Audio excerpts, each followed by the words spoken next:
نبی صلی اللہ علیہ وسلم نے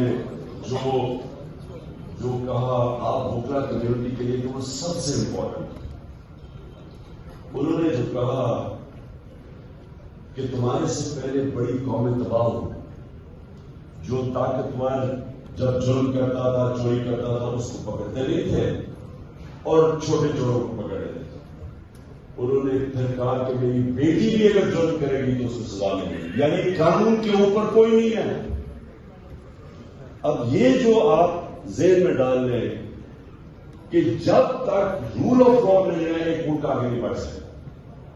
میں پھر سے کہتا ہوں بھائی وہ کیا میں ساری دنیا دیکھی ہوئی، صرف میری کنٹینشن یہ ہے کہ امیر اور غریب ملکوں میں فرق ہی ایک ہی فرق ہے، رول آف لا۔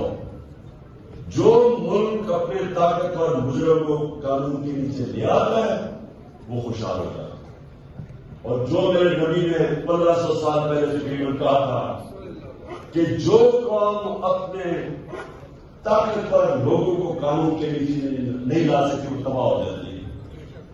ایک رپورٹ ہے آپ سب کے لیے انفارمیشن کے لیے، کیونکہ میں وہ سیکرٹری جنرل سے ملا ہوا ہوں یونائٹڈ نیشنز کے لیے، اس نے ایک پینل بنائی اور بتایا کہ یہ امیر اور غریب ملکوں کے اندر فاصلے کیوں بڑھتے جا رہے ہیں، کیوں غریب غریب ہوتے جاتے ہیں، امیر ہوتے جا رہے ہیں۔ انہوں نے ایک سال ریسرچ کی اور یہ ذرا غور سے سنے ان کی فائنڈنگز کیا ہے۔ انہوں نے کہا کہ غریب ملکوں سے ہر سال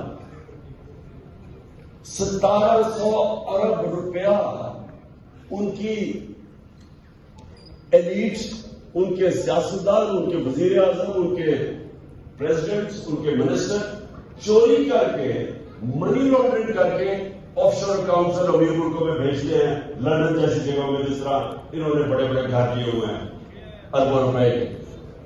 تو یہ پاکستان کا صرف مسئلہ نہیں ہے، یہ سارے غریب ملکوں کا مسئلہ ہے۔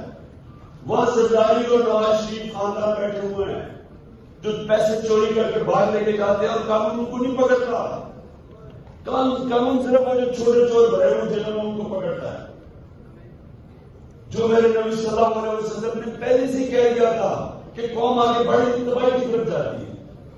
آج آپ کے سامنے یہ جو مثال ہے کہ شہباز شریف کو اور حمزہ شریف کو سزا ہونے والی تھی ایف آئی اے کے کیس میں، 24 ارب روپے کی انہوں نے 16 ارب روپے نوکروں کے نام پہ پیسے اکٹھے کیے، جدھر مقصود چپڑاسی کے پاس صرف 4.25 ارب روپے تھے۔ 375 کروڑ روپیہ ایک چپڑاسی کے نام پہ آئے تھے، جس کی 15,000 روپیہ تنخواہ تھی، چوری کا پیسہ تھا۔ تو جب اس کو سزا ہونے لگی وہ اس کو پرائم منسٹر بنا دیا گیا۔ تو میرے بکرا یہ غور سے سن رہے ہیں، یہ جو ہوا ہے ہمارے ملک سے، یہ ایٹم بم سے زیادہ تباہی ہے، کیونکہ اگر آپ نے صرف غریبوں کو جیلوں میں ڈالنا ہے، غریب کی چوری کتنی ہوگی؟ بھینس چوری کرنی، موٹر سائیکل یہ کرنی ہوگی، کیا کتنی چوری کرنا ہے؟ اور زیادہ سے زیادہ پیسے غریب اپنے گھر کے اندر اپنے بسترے کے نیچے دبا دے گا۔ لیکن یہ جو ارب روپے کی چوری ہے سیدھے ملک سے باہر جاتی ہے، کیونکہ ملک میں پیسہ نہیں چھپتا، ڈالر لے کے باہر بھیجتے ہیں، اس کے اوپر روپے کا پریشر پڑ جاتا ہے، آپ کی کرنسی گرتی ہے، ہر چیز مہنگی ہوتی ہے، غربت آ جاتی ہے۔ اسی لیے سارے ملک دنیا میں غریب ہیں۔